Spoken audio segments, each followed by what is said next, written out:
कहानी शुरू होती है हाई स्कूल के दो बच्चे हेमा और नील से। हेमा अपने स्कूल की सबसे खूबसूरत लड़की होती है, इसी कारण स्कूल के सारे लड़के उसके पीछे ही ट्राई करते हैं। वहीं नील बहुत आलसी और बोरिंग बच्चा था।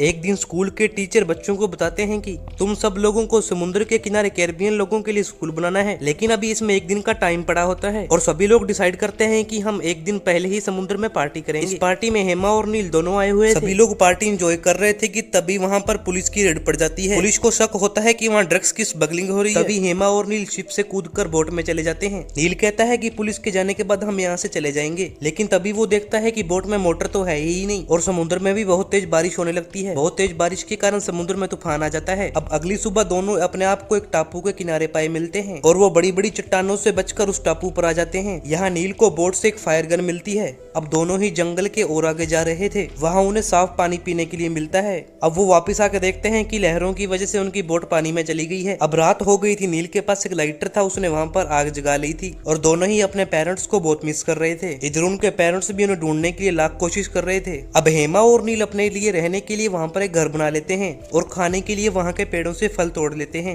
अब नील रात के लिए लकड़ियां काट रहा था कि तभी उसे वहाँ पर एक कंकाल दिखा, जिसे देख के हेमा बहुत डर गई थी। अब हेमा के डर को शांत करने के लिए दोनों आपस में गपागप करते हैं। अब हेमा और नील एक दूसरे को काफी पसंद करने लग गए थे। नील अपनी इस लाइफ से बहुत ज्यादा खुश था। जब हेमा और नील एक दूसरे के साथ गपागप करते हैं तभी नील बताता है कि मैं हमेशा यहाँ पर ही रहना चाहता हूँ। तभी एक दिन उसे आसमान में एक हेलीकॉप्टर जाता हुआ दिखता है, पर वो जंगल के बीचों बीच थे जहाँ से कोई भी आवाज नहीं जा सकती थी और जब तक वो अपनी फ्लायर गन को ढूंढता वो हेलीकॉप्टर वहाँ से जा चुका था। एक दिन नील को जंगल में एक जानवर की आवाज सुनाई देती है। तभी वो जाकर देखता है तो वहाँ पर एक ब्लैक पैंथर था जिसको नील ने मार दिया है।